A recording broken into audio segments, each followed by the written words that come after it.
Sorry. But like I said, it's just been a living hell. Like, I wish I didn't stay here and get annoyed by the cops and stuff. But like, I have needs, and like, I can't just keep running. I can't just keep going and running. I need a safe place where I can just sit for at least a little while and work on my bike or work on my art or do whatever.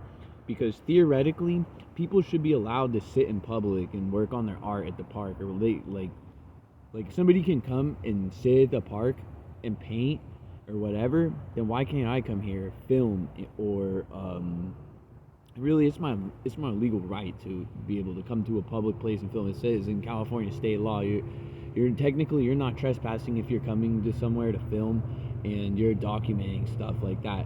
And they repeatedly have tried to fucking trespass me and ticket me, and it's like, dude, get away from me. Like, the cops are sick of it. Like, the cop dude that I talked to yesterday, he's cool with me. I know that I've seen him a couple times. I talked to him before one other time, and the other dude that I talked to was a guy that I bumped into at Fairview. And but yeah, dude, it's just like it's insane. Like, I can't get away from these people, dude. Like, I'm trying to figure out what it is.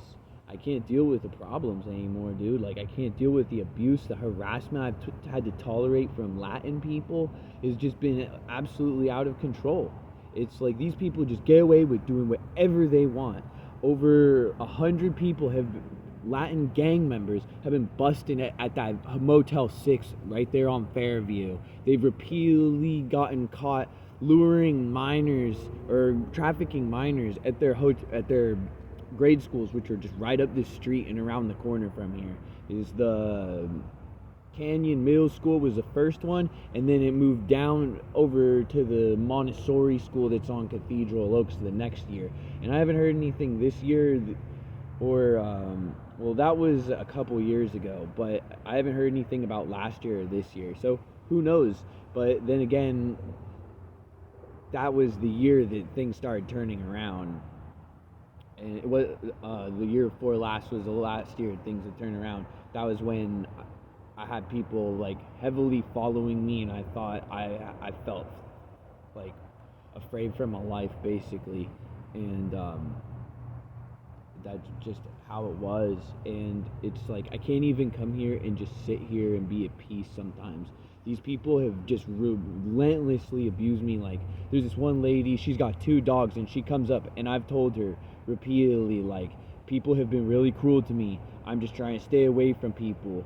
And, like, she won't believe me. She doesn't care. She doesn't want to hear it. She doesn't believe the psychological laziness. Doesn't want to believe that people have been abusive to me because I'm a man, I'm white, I've got blue eyes, so what's wrong with me? There should be nothing wrong with me. I should have money, I should just automatically be rich and have white privilege. That's how it should be. But that isn't the truth, and that's just not the way things are. And if you had any sort of sense about you, you'd know that. And especially because there's so many people who are suffering, and how unchristianly these people are. Because you know what, really? They're Catholic. They're a bunch of racist, bigoted Catholics. They've never had to work hard. They've lived off of credit and welfare their entire lives. They work for the city getting paid $80K a year with our taxpayer money. And they're not even cops. And it's like, you get paid to just basically sit around. People like George Thomas, this dude who's been showing up here to the park, who works for the Park and Rec District or whatever, the city of Goleta, he works for. Not to mention, this is county property coming down here to harass me. This isn't actual city property. This is county property. It's a gift to the county from, it was like from a trust or something, and this is a preserve. And that's why the city, if the city got their hands on it, they'd privatize it. They'd put a fence around the place. They wouldn't let nobody in here for nothing. And probably only rich people or people who lived in that neighborhood right there. Because in Santa Barbara County, there's multiple parks where you can't even, they're funded by and run by the local Parks and Recs district, but they're owned, but they're kept private, and you're not allowed to go there, and they're for private use only. Only that neighborhood's allowed to go there. And that's what they're trying to do to this park. They're trying to make it illegal for anybody else to come here besides people who live in that neighborhood. And really, that's just not the way things work. It's just not how it is. And these people, they really should know better. And the abuse and harassment that I've had to tolerate at this park over the few years that I've been coming and going from here has never been addressed by these people. They don't really they don't really care to acknowledge it. And they might have, and behind closed doors or whatever, acknowledged it. The cops probably know, but repeatedly there's been times at nighttime, around the weekends, on Thursdays or Saturdays, where I've heard it sounds like a shotgun going off in the middle of the night, and around over here in this area, and it sounds like it's coming from over that way, kind of close to the freeway or something. And it's like it could be a poacher coming here to kill birds and animals or whatever. And it's disgusting. Like, it's absolutely horrible.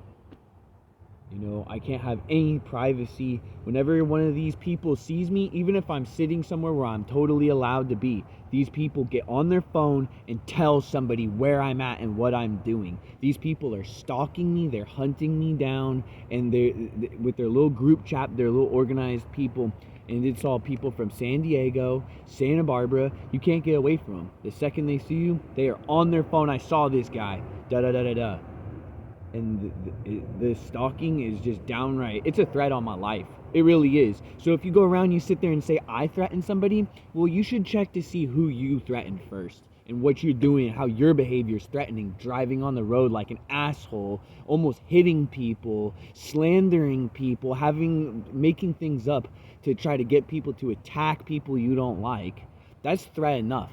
You people belong in prison. The people running the city of Goleta, the nasty little mayor, who I think is the lady I ran into at the beach that one day, and she comes up with her nasty attitude, and I say, what, let me guess, you work for the city or the county? She's like, yeah, I do. You're in Goleta, honey. This isn't Santa Barbara. I'm like, this is Santa Barbara County. Yes, it is. You don't even know where you are.